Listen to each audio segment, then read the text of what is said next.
Nagpakuha ako ng ipa ng palay kay Mang Johnny. Isasapin ko sa paglalagyan ko ng sisiw sa brooder. Ililipat ko sa likod at baka langgamin dyan.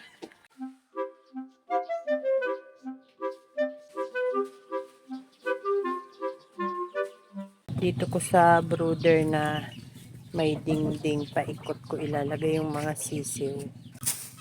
Lalagyan ko to ng ipa para dito sila lahat na hindi sila lamigin.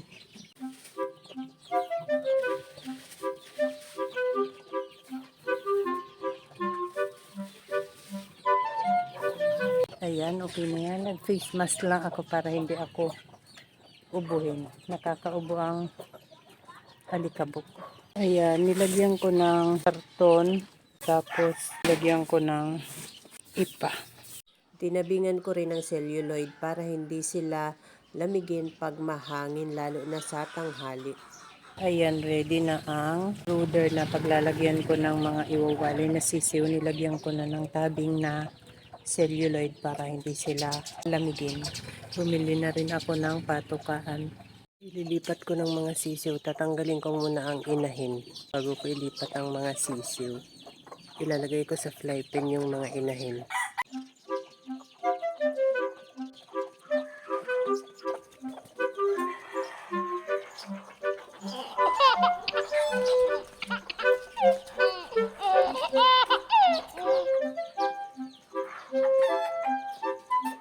Pagkatapos ay inisa-isa ko nang kuhanin ang mga sisiw sa tangkal at inilagay ko lahat muna sa karton para hindi ako mahirapang ilipat sila lahat sa brooder.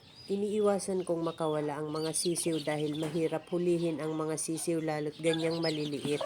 Nakakalusot pa yan sa bakod namin kaya mahirap nang makawala yan. Ayan sila, ilalagay ko na sila dun sa brooder.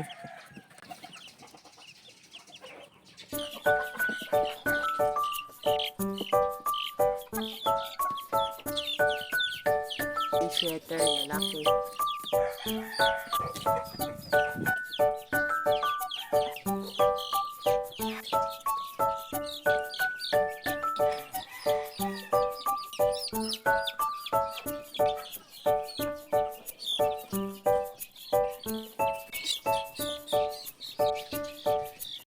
Ayan, mukhang gutom na gutom ang mga sisiw.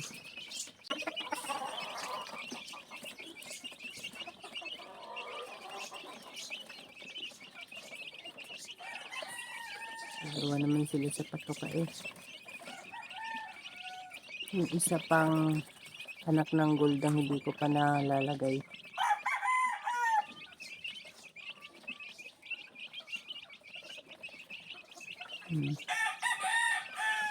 Nagkagulo sila.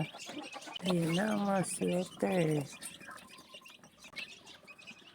18 chicks. Kagulo na sila. Ayan, magkakasama na sila. 28 chicks. Hindi pa rin sila naghahanap ng inahin. Ayan yung mga inahin. Dito ko nilipat sa fly pen. Ito yung puti.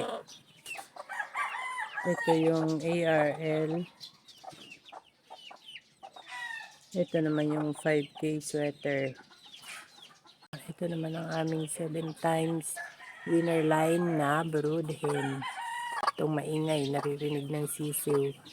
Ayan, may pumasok na sa isang kwarto. Ayan, may pumasok na.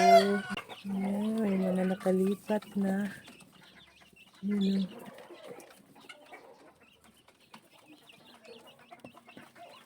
Mamayang gabi dyan sila magdamag. Ayan, dahil hapon na, ang iingay na nila, naghahanap ng inahin. Iaabog ko sila.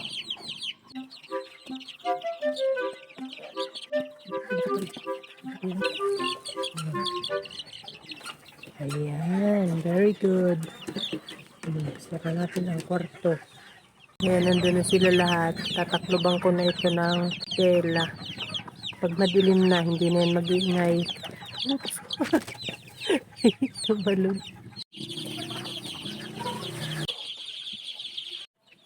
Ayan, tinakloban ko na yung ibabaw. Tumahimik na sila. Sisilipin ko ang mga sisiw. I-check ko daw baka may nadadaganan. Ay, hiwa-hiwalay sila. Very good. Ayan, tahimik sila. Mukhang okay naman ang mga sisiw. Makakaligo na rin ako. That's all, guys. Thank you so much for watching. Please like, share, and follow for more. Bye!